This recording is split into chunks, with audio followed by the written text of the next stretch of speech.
Welcome to The Explainer. Today, we're diving into a story that spans thousands of years. A story of faith, of conquest, and incredible transformation, all focused on a single city, Jerusalem. You know, it's a question that's echoed through the ages, right? And to even begin to find an answer, we've got to dig deep, literally. So let's start by peeling back the very first layers, going all the way back to Jerusalem's ancient past. All right, Section 1, Jerusalem's ancient foundations. Look, every conflict has a starting point. And for Jerusalem, that story begins way before the famous empires we all know. It's an era that really set the stage, creating this pattern of conquest and change that we see again and again. So when you look at this timeline, you start to see a really important pattern emerge. See, Jerusalem was never just a piece of land. No way. It was the prize. I mean, from the earliest Canaanites all the way up to the massive Roman and Byzantine empires, everyone wanted a piece of it. And here's the kicker. Every single time it was conquered, the winners would remake it in their own image.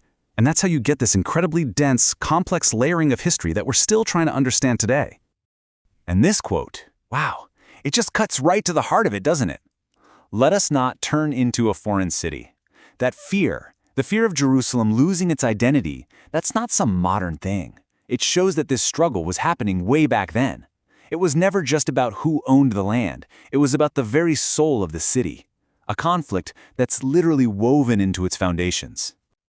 Okay, so after all those centuries of Roman and then Byzantine control, something new was happening. A new power was rising in the East. And this next chapter, it wasn't just about changing who was in charge. Oh no. This was going to completely transform the city's skyline, its identity, pretty much everything for the next, get this, 1,300 years. Yeah, 638 CE. This date is a huge deal, a total seismic shift. When Caliph Omar walks into Jerusalem, 300 years of Christian Byzantine rule just ends. And what's amazing is how peacefully it happened. So this wasn't just a simple changing of the guard. It was the dawn of a whole new religious and cultural era for Jerusalem. So put yourself in their shoes. You've just taken over a city with this massive, deeply rooted Christian population. What do? Well, instead of forcing everyone to convert, which would have been chaos, the new rulers came up with a formal agreement. And this document, the Pact of Omar, was incredibly important. It became the new rulebook, the blueprint for how different faiths were going to live side by side in Jerusalem for a long time. Okay, so what was this pact all about? It was basically a deal. On one hand, the Christian population was guaranteed safety, they could keep their property, and they had the freedom to practice their religion. But on the other hand, they had to pay a special tax, the jizya, and they had to follow certain rules, like not building any new churches.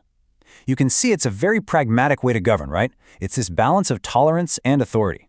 And this model, it would define life in the city for generations to come. Now, the rulers who followed, the Umayyads, they had bigger plans.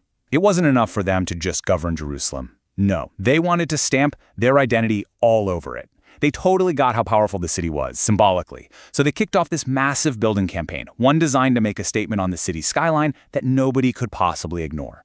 A permanent statement. So why build the Dome of the Rock? Well, according to our source material, this was an absolute masterstroke of political and religious messaging by Caliph Abd al-Malik. For one thing, it was built to compete with, to rival, the incredible Christian churches in the city, like the Church of the Holy Sepulchre. It was also a way to physically, visually assert Islam's permanent place in Jerusalem. And of course, it was meant to mark the sacred spot of the Prophet Muhammad's night journey. It was, in every sense, a statement made of stone and gold. Right, a contested holy land. You see, no dynasty lasts forever.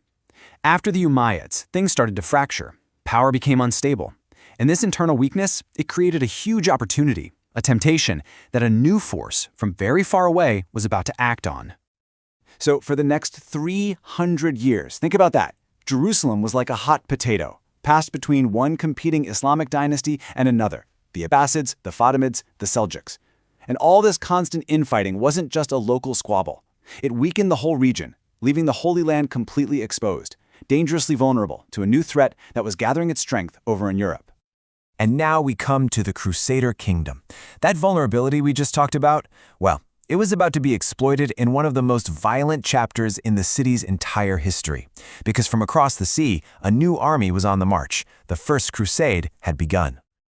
Just imagine, after a brutal 2-year journey all the way from Europe, this army, completely fueled by religious passion, finally arrives at the gates of Jerusalem. For the soldiers defending the city, and for everyone living inside, this was the start of a desperate 40-day siege. And when those walls were finally breached, the result was a massacre of just shocking brutality. I mean, think back to that peaceful handover 4 centuries earlier. This was the exact opposite. The Crusaders are estimated to have slaughtered around 70,000 people, the city's Muslim and Jewish populations. It left Jerusalem, as one historian put it, ankle-deep in blood. The change was immediate, and it was total. The Crusaders didn't just conquer the city, they completely repurposed it. Take the Al-Aqsa Mosque, one of the holiest sites in Islam. It became the military headquarters for the Knights Templar. And the stunning Dome of the Rock, they turned it into a church. This was a very public, very powerful way of erasing the city's Islamic identity. And this lasted for 88 years. For almost a century, you had this European feudal state plopped right in the middle of the Middle East, with Jerusalem as its capital. I mean, this completely changed everything. The politics, the trade routes, the culture of the whole region. You had a Christian-ruled kingdom literally surrounded by powerful Muslim states. But let's be real. The Crusader kingdom was basically an island in a hostile sea. And the shock of losing Jerusalem, that eventually had the effect of uniting the Muslim powers around them. They rallied under one of the most legendary leaders in all of history, a man who was absolutely determined to take the city back. And Saladin's campaign to do it was just brilliant. So, what did he do? Step 1, he unified the Muslim forces, bringing Egypt and Syria together. Step 2, he lures the Crusader army out and just annihilates them at the Battle of Hattin, a total game changer. So step 3, with their army gone, he surrounds Jerusalem. And then step 4, and this is key, instead of a bloody massacre, he negotiates a peaceful surrender. It's such a stark, powerful contrast to what happened 88 years before. So after all that, we kind of end up back where we started. This incredible history, this cycle of constant, often violent transformation. It just forces you to ask the big question. What actually defines a city's identity? Is it the buildings, the stones? Is it the people living there at any given time? Or is it something else?